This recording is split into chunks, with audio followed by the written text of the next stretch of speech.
we talk about Hall of Famer, he's a Hall of Famer. But nobody has the remedy on how to beat Floyd Mayweather. Don't let them trick you into getting your ass whooped again. I'm still young, so and I'm always active with this sport. So what I have done and accomplished in boxing, I think it's one of a kind, because to get a different weight division is not that easy. Him and me, we taking care of our body, and then we always work out almost every day and playing basketball like that. So right now, I still can fight. I feel like I'm still young. I mean, nothing changed. Floyd, Mayweather Jr., and Manny Pacquiao face off ahead of their upcoming fight. Both legendary champions with incredible achievements are preparing to meet again in the ring. Manny reminds Floyd not to ignore his accomplishments, emphasizing that he also belongs among the greatest fighters in boxing history. Boast what I have accomplished in life, but I'm just saying this to repeat, you might forget that accomplishment. So to be the greatest boxer in the world is to know how to, of course, be compassionate and to show the people that you're really a fighter. That's what I can say a best fighter. Mayweather says the upcoming bout with Pacquiao is not about money. He explains that training and boxing still give him excitement and motivation, and stepping inside the ring is something he genuinely loves to do. It's not really about the money. I'm enjoying myself. I'm able to stay in shape, and whereas with a professional fight, like when you're training for all the top guys, you have to work extremely hard. And you have to work out extremely a lot, meaning you have to do, between 5 and 8 mile runs. You have to work out in the swimming pool. You have to chop wood. You have to do a lot of sparring. You have to do, it takes a lot of bag work, hand specialists, masseuse. It takes a lot for a fight that's at a crazy high magnitude, with a super fight. But when it's an exhibition, you can come in the gym, you can work out, you can hit the bag, you can spar a little bit, you can do little light runs, you can have fun, you can travel the world and still do your workouts. And it's pretty. Meanwhile, Pacquiao explains that he learned important lessons from their first fight, lessons that he plans to use carefully and strategically in this upcoming showdown. Learned a lot on that fight. Way back 2015, I think we become mature right now, and how to handle it, and I hope that it will not happen again, the way it is last 2015. It's the experience is not really 100%, but I'm hoping for this time around no more excuses, especially to my condition, and also for everything. I'm so excited and ready to the fight. Although before he wants an exhibition with me, but I disagree, and I don't want to fight with exhibition with him. I want to fight a real fight. Instead of the traditional pay-per-view model, the fight will reach a huge global audience through streaming subscriptions, sponsorship agreements, and merchandise sales, making it one of the biggest sporting events of the year. People say the biggest fight in boxing history, if you don't adjust for inflation, et cetera, or tickets sold, et cetera. Joe Louis and Max Schmeling, the rematch, Ali and Frazier, the first fight. These were the biggest fights in boxing history. But Mayweather and Pacquiao was easily the biggest fight of its era, of the generation. And it was the highest grossing fight of all time. Sure. Because it had 4.4 million pay-per-view buys at $100 a pop. Do the math, right? It's interesting because Netflix is obviously in the business of, you said, eventizing. Yes. Everyone, they want enormous events that become shared experiences. In a way, in this day and age, partly because of delivery systems of content like Netflix, everything is so niche. You know, everything is so compartmentalized that there's very few shared experiences. It's one of the reasons that the NFL is such a big deal, because the NFL can get tens of millions of people. Oscar de la Hoya believes Floyd Mayweather Jr. will defeat Manny Pacquiao once again, praising Floyd's elite defensive skills and his outstanding control inside the ring. One thing about Mayweather you have to understand is he's always taken care of himself. Like, you know, his body, physically, mentally, he's always been very sharp and always staying in the gym and doing something physically, right? That's the big advantage he has. I mean, he's an athlete. He's a world-class athlete. You know, watching Pacquiao's last fight, yeah, you kind of feel bad. You kind of feel bad for him, and you know, even though he did win and he did, I guess, pull off a surprise in his last fight with a draw against the world champion. But still, you tend to kind of like feel bad because it's not the same Pacquiao. You know, it's definitely not the same Pacquiao I faced. That's for sure. The one that you know, put me on my stool in the 9th round. He also says Floyd's incredible ability to avoid punches and control the pace of the fight kept many opponents frustrated throughout his entire career. If they make it a real fight with a real rule, then yeah, it's an okay night for boxing. Who would you back? Who do you think would win it? If it's a real fight, because that's what Pacquiao wants, it seems. Yeah, I think Mayweather will. I think Mayweather will take it. Yeah, Manny Pacquiao is now completely focused on boxing. Unlike the first fight, there are no outside distractions, and all of his attention is fully dedicated to training and preparation. I want to know, do you plan to return to politics, or is boxing now your focus for the next few years? First of all, I would like to congratulate to all the fighters, the Filipino who won the fight tonight. I'm proud of them, being a Filipino. And also, this is all I can say, that Pacman is back and the journey will continue. And about politics, forget about politics. I'm a private citizen right now. I want to live simple life, be giving inspiration and to help.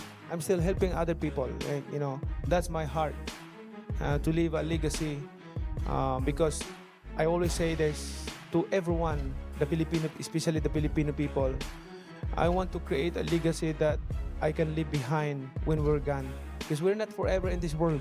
We're just passing by. Sean Porter says Floyd Mayweather Jr. and Manny Pacquiao remain elite fighters because disciplined lifestyles and healthy habits have kept both legends active even at this stage of their lives. When you're Floyd Mayweather, that's got to be a hard thing to do, and especially when you're 49 years old. So there's some really good pros about it. You know, he's done some exhibitions. He's shown that he still has the abilities that he's had. They're clearly not what they used to be, but they're still there, you know. And then beyond that, the fact that he lives a good, clean life, you know. He has his fun, and what I like about him, and I'm a lot the same, we have fun without, I call it clean fun, right? Yeah. So we're out there, but we're not using the alcohol. We're not using, you know, the substances and all those other kinds of things. Yeah, we may stay up late once or twice a month, 2 or 3 o'clock in the morning. But what's the worst that can happen? And for someone like him, who he got everywhere he got because of this right here, that's never gonna change for him, right? So he's just gonna lock back in, and he'll literally be the Floyd of old. Sean Porter also points out the unique stakes of this matchup, explaining how rare it is for a fighter like Floyd Mayweather to risk his perfect record at this stage of his career. While many athletes at his age might choose safer exhibition matches or low-risk appearances, Floyd is putting everything on the line by making this fight official rather than just a showcase. Porter says this courage to compete seriously is what attracts attention and keeps fans interested. Despite the risks, Porter believes Floyd's skill, discipline, and smart strategy will help him protect his undefeated record. The mix of experience, training, and a lifetime of wise decisions is what still makes Floyd extremely dangerous, even against younger opponents. Like such a massive risk, though, Sean, even for Floyd, to put that 50-0 record, that unblemished record on the line From that Right. standpoint, are you surprised that they didn't do this as an exhibition, that it is a real deal sanctioned fight? I'm not really surprised. I think that, again, when you get in the ring with Floyd, when you do a promotion against Floyd, when you have to deal with the business with Floyd, you grow, you learn. Manny has grown and learned the same way that we were notorious for saying Canelo became a different fighter after fighting Floyd. It's how it's supposed to go, you know? So I'm willing to bet that this sanctioned fight is Manny's team pushing against this and saying we need an actual fight against Floyd. If it's not an actual fight, it's nothing. And I think Floyd, you know, he just really believes in himself and knows that that O ain't going nowhere. I'm not suggesting it's going to be like the same thing as it was back when they... This fight becomes more than simple entertainment. It turns into a true test of legacy, a moment where reputations and records are clearly on the line. Fans and analysts watch closely because every punch in each round matters. The result could either strengthen Floyd's legendary reputation even more or create an unexpected turning point in his career. Sean Porter describes the fight as a powerful mix of risk, skill, and history, making the stakes feel real for everyone watching. People will be into this, Sean. Will this captivate the sports world? It was dubbed the fight of the century last time. I know a lot of people ultimately weren't thrilled with the outcome, perhaps, or the action of the fight. Do you think people will be into this? You know, boxing is known as having a walk-up crowd, right? So when you don't see a lot of pre-sold tickets, it's kind of like, I know the promoters, the business, they don't worry about it because they're like, night of, everybody's showing up. I got a feeling we're gonna have a majority of the boxing world, of the sports world, everybody's gonna be pushing against this. This is stupid. What are they doing? Man, Floyd's taking this risk. They're almost 50. They're gonna say everything that needs to be said, but then guess what? Everybody's gonna tune in and watch this one. The same thing happened when Mike fought Jake. It was like, what is this? Doesn't make sense. I can't believe it. I know people personally said, I'm boycotting. Joe Rogan and Shakur Stevenson both agree that Floyd Mayweather Jr. still looks impressively sharp during recent sparring sessions. They say his timing, reflexes, and defensive skills remain at an elite level, showing years of discipline and unmatched experience. According to them, Mayweather's ability to read opponents, avoid punches, and control the rhythm of a fight gives him a clear advantage over many challengers, including Manny Pacquiao. Both believe it would be very difficult for Pacquiao to overcome Mayweather's accuracy and strategy, pointing out that age has not reduced Floyd's effectiveness in the ring. Their opinions strengthen the idea that Mayweather's legacy as one of boxing's greatest fighters still remains strong. They're going to do that on Netflix. Floyd. I think that's still a high-level fight, though. That's what I love about it, because I think Manny is still a high-level fighter. And Floyd, even in these exhibitions that he's been doing, He be looking good, huh? He looks great, man. He looks great in sparring. You see him in sparring, like, good Lord, man. Yeah. It doesn't look like he's lost a step. Yeah, I honestly, I don't see Manny being able to beat Floyd Mayweather. Like, I don't see it. I think Manny looked solid his last fight with Barrios, but I just don't see Floyd losing. Like, I think it's some guys that he could come back today in the sport of boxing and fight. Yeah, I think so. Like guys even like though he's Barrios, 46. Yeah, right. I think he would light Barrios up. Yeah. Teddy Atlas highlights the clear contrast in styles and physical traits between Floyd Mayweather and Manny Pacquiao. He explains that Mayweather is naturally the bigger fighter, giving him advantages in strength and reach inside the ring. However, Pacquiao's speed, agility, and constant activity make him a dangerous opponent, especially against someone who has been less active. Atlas adds that Mayweather's long break from competition could influence his timing and stamina. Meanwhile, Pacquiao's quick movement and rapid combinations might create opportunities. Even so, Atlas still recognizes Floyd's experience, defensive brilliance, and ring intelligence as powerful tools that could neutralize Pacquiao's aggressive style. Both old, all right, so that's number one. The number two was, who's got less miles on the odometer? And because of the defensive style of Mayweather, I gave a check to Mayweather having the edge here.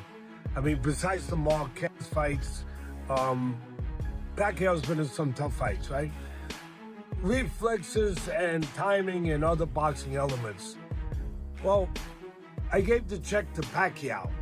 You know, at least he's had some fights, or at least one real fight, you know, with Barrios recently. And yeah, Mayweather's fresher, but inactivity could affect his timing, especially early in the fight. So next one, power. Well, the guy who's always been a naturally better puncher, not the naturally bigger guy though, so that equals it out a little bit. Even Wade Plemons recently shared concerns about streaming platforms promoting fights involving older boxing legends. According to him, events hosted on services like Netflix sometimes focus more on entertainment and commercial success rather than the long-term development of a sport. He explains that while legendary fighters built incredible reputations during their prime years, bringing them back to compete long after their peak could create a different impression for younger fans who never saw them at their best.